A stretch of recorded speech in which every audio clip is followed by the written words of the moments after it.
The South Asia Pro-Poor Livestock Policy Program is a joint initiative of the National Dairy Development Board and FAO. It's funded by both these organizations. My presentation today will focus on community-led practices on smallholder livestock rearing. Our mission is to ensure that the interests of smallholder livestock rearers are reflected in both national and regional policies and programs that affect their livelihoods. We have a sector focus. We work on 3 sectors. The first is smallholder poultry rearing. We look also at the issues of common lands and how these common lands and their development impact on the livelihoods of smallholders. And we look at small ruminants, goat and sheep rearing. The implementation approach is we identify and document good practices on livestock rearing that have benefited the poor. We disseminate and share these through a variety of forums, including a website that we also have. And we also provide some kind of support to strengthen field implementation on the ground. The structure of the presentation this afternoon is focusing on approaches in 2 areas: community initiatives on the provision of healthcare services, and collectives and community institutions that have facilitated access to inputs and markets. For both of these approaches, I will also detail why we consider these as good practices. The first approach is a government initiative in the state of Chhattisgarh. It's called the Bastar Integrated Livestock Development Program. It was started to strengthen poultry rearing that was carried on in the area, largely by tribal communities. The focus was on improving the productivity of the existing poultry resources that the community had, resources that are termed nondescript. We also call them desi poultry in our country. Rather than bringing anything from outside, the program actually looked at what are the constraints that poultry rearers faced. And the major constraint was the access to health care services. So a cadre of local people was created. They were provided training on regular vaccination and deworming services to provide these services at the doorstep of the poultry rearers. Bastar is a very remote region of the country. It's far away from markets. Infrastructure is also quite limited in the area. These facilitators work under the guidance of the Animal Husbandry Department. Regular refresher training was a very important part of this program, which provided both a platform where these facilitators came together to share their experiences and to learn from each other. The facilitators provide services against a nominal fee. What was also remarkable was learning from similar vaccination campaigns for humans that had happened in the country. There are these mass vaccination campaigns that go on, and they are called Pulse Ranikhet. Ranikhet is the vaccination against the Newcastle disease. Another very important part of this program was the identification of a range of very low-cost, people-friendly technologies. Basically, these built on the local knowledge that people had. So it was from one region to the other, the sharing of these traditional practices of poultry rearing that existed in the area. This knowledge was shared through community self-help groups that the project also formed. I think what was also remarkable, given that this was a government program, there was a documentation, a ratification of ethno-veterinary practices, because this area is very densely forested, and access to a lot of these medicines people could get from the forest. So this was a very important part of this project. About 1,500 facilitators were trained, and even now, 800 of them continue to work in the villages in the region. Why we consider this a good practice? The program design actually assessed resources that were available with the community and what were the constraints that they faced. Rather than introduce a new breed, the interventions built on the livestock resources that the community already had. The objective was to strengthen what they already had and make that into a better productive resource. The facilitators were linked with the Animal Husbandry Department. This enabled that regular guidance, the monitoring of their work, and also the access to vaccines. The vaccination services were provided against a fee, a very nominal fee, but it was there, and that ensured the sustainability of the intervention. The refresher training provided a good platform where these facilitators could come together and learn from each other. And then was the recognition of the importance and the efficacy of local knowledge and ethno-veterinary practices. These were low cost and easily accessible for the communities. The second approach is the poultry vaccinators in Bangladesh. that have been trained by this very large NGO called BRAC. This is a very unique public-private partnership between the Department of Livestock Services and BRAC, an NGO. That women poultry vaccinators have been trained, and these provide regular vaccination services. Over 19,000 women have been trained, and they reach out to over 2.47 million poultry rearers across the country. Just this single initiative led to a remarkable reduction in the mortality rate from 40% to 15%, and an increase in the incomes that poultry rearers could earn. The poultry vaccinators also earn an important supplementary income, and this averages about 1,500 taka a month. Why we consider this a good practice? This was a collaborative government NGO intervention. It built on the strengths of each. It provided a very critical input, vaccination services, when and where it was needed. I think that is very important, to provide the service when people need it and where it is needed. The services were provided against a fee. It has emerged as a very important source of income for the poultry vaccinators, and these were selected in such a way that often they were the sole income earners in their family. Many of these women actually come from women-headed households. There is a very rigorous fortnightly refresher training protocol that is followed, and again, this provides a very critical platform for these women. The work as poultry vaccinators is respected. These women have emerged as in very articulate, empowered women leaders. I mean, it's really a pleasure to meet with them. One ends up learning so much from them. The third intervention is on goat rearing. Pashu Sakhis are, in our language, livestock friends, and this is implemented in the Western Indian state of Rajasthan. Women's self-help groups were supported by an NGO called Ibtada to take up goat rearing as a livelihood activity. The support was provided by Heifer International through a very unique pass on the gift program, that if one woman gets goats as a livestock asset, she has to pass on the kids to the next member. So the asset actually circulates and it grows. There were many health issues that emerged. Many of them were very minor. And these women, members of these groups, proposed that why shouldn't we identify and train some women on basic animal health care? The selection criteria for identifying who would receive this training and who would then become a Pashu Sakhi was led by the women's groups. Every Pashu Sakhi attends a very intensive 5-day residential program, and it's on basic health care, vaccination, deworming, minor first aid, and they have a refresher training twice a month. On completion of the training, Pashu Sakhis are provided a first aid kit. The first photograph actually shows some of the Pashu Sakhis with the first aid kit on the conclusion of the training. A monthly stipend is paid to the Pashu Sakhis for the first year that they start their work.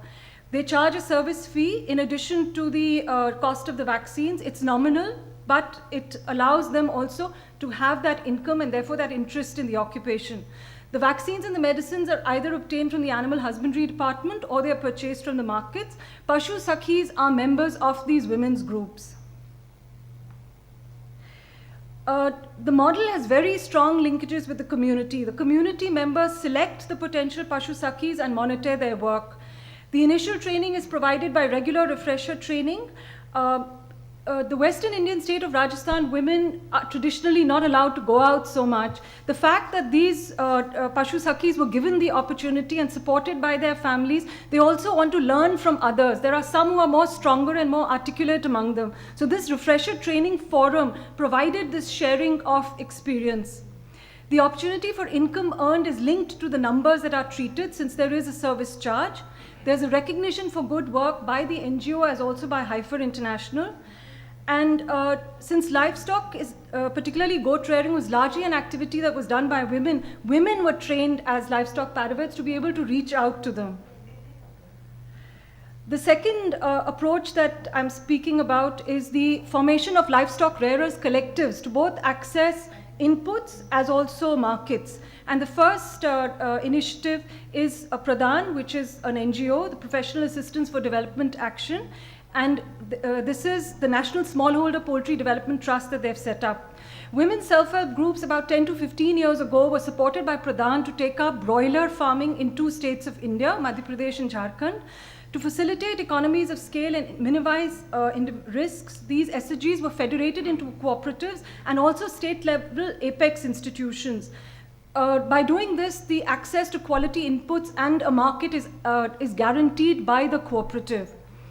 This model focused on the poorest, those who did not have another source of income. They were some from the tribal communities and also from backward communities. Over 5,000 households have been organized into 17 cooperatives, and production and technical support is provided by trained paravets who are paid on the basis of the output generated by the cooperative.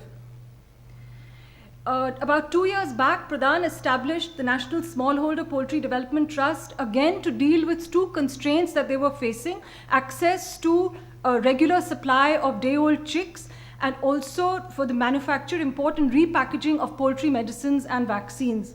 The systems across the groups and the cooperatives are benchmarked against the highest levels of the industry.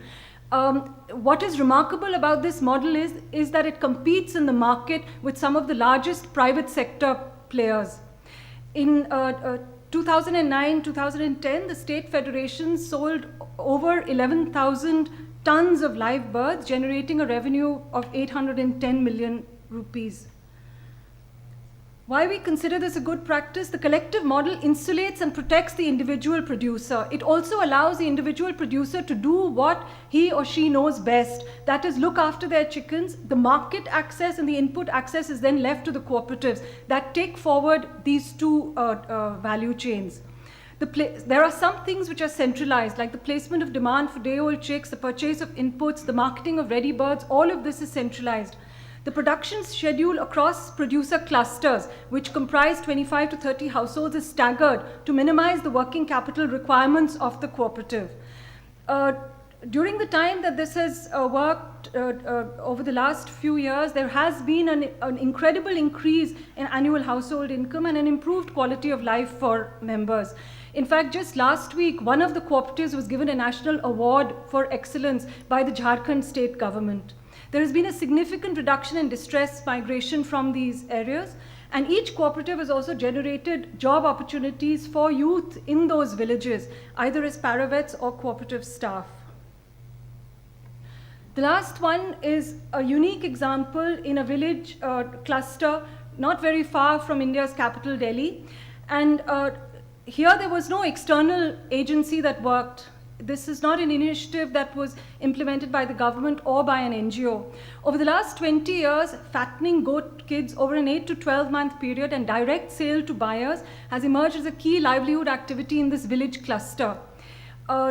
They bypass the market of Delhi and go all the way to Bombay, which is almost 1,000 kilometers away, to access the market. What is remarkable is how this community has so beautifully over the years looked at market variations and has been able to deal with those markets.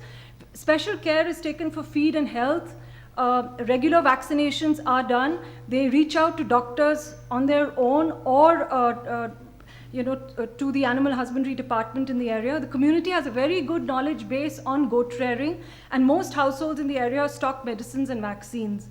Following the first example that was done by one of the villages, about 20 to 25 villages in that cluster have taken this up. Those are pictures of some of the goats, the young ones, when they are bought from another region and brought here and then fattened. Based on sales just by the single village of Raskan in 2010, the total revenue was almost 35 million rupees from that single village. Most households in the village sell to large entrepreneurs in the village. They do not prefer to go to traders or traders outside the village. They have a very good understanding of the market. This region has also developed a few new breeds. One very notable one is the Totapari, which is a cross between our Jamnapari and Sirohi, which is a breed that has been developed in this area. It's not recognized as yet, but the community is very clear of its very distinct characteristics. Over the years, risk has also been reduced through the purchase of older goat kids and consequently a much shorter rearing cycle. The first is a buck that has been bought just this year, and the person who bought it wishes to sell it this year on Eid, and he expects a really high price for that first buck. I mean, that was a remarkable animal because I just visited that 3 weeks back. It was really quite a remarkable animal. why we consider this a good practice, it's a community initiative that has been perfected over the years, and it's been modified based on their own experience and market understanding. Based on assessments of what fetches the highest price each year, breeds are changed. So this year they're actually again changing the breed. The community prefers direct sale through commission agents rather than sale to traders and intermediaries. The internet is very effectively used to actually identify potential buyers in advance of the Eid festival. And the nearby town has emerged as a very important hub for feed and goat medicines. Some of the overall key learning that has emerged. The first and foremost is building and strengthening livestock assets that the community owns, perhaps should be the starting point for any smallholder livestock rearing initiative. Very small improvements in management and in feed, as Mr. Makkar said this morning, can lead to improvements in productivity and livestock health. Income earned should often not only be the measure of success for an intervention. Often small livestock contribute significantly to a household and also the community food and nutrition security, and are also culturally important for communities. That should also be a measure of success. Knowledge and skill building initiatives contribute both to sustainability and also lead to social change. I mean, the poultry vaccinators, the Pashu Sakhis, they are remarkable women now. They're proud of their work. They're proud of the contribution that they make to society. The poor are willing to pay for health services. The critical thing is that they should be available when and where they are needed. Collectives and community institutions enable access to inputs and markets for smallholders. Livestock rearing communities have a very good understanding of markets. They modify rearing practices based on changing demand, and I think we should give that due importance. We must understand community perceptions before we start any livestock rearing initiative. That's all I had. Thank you. Thank you.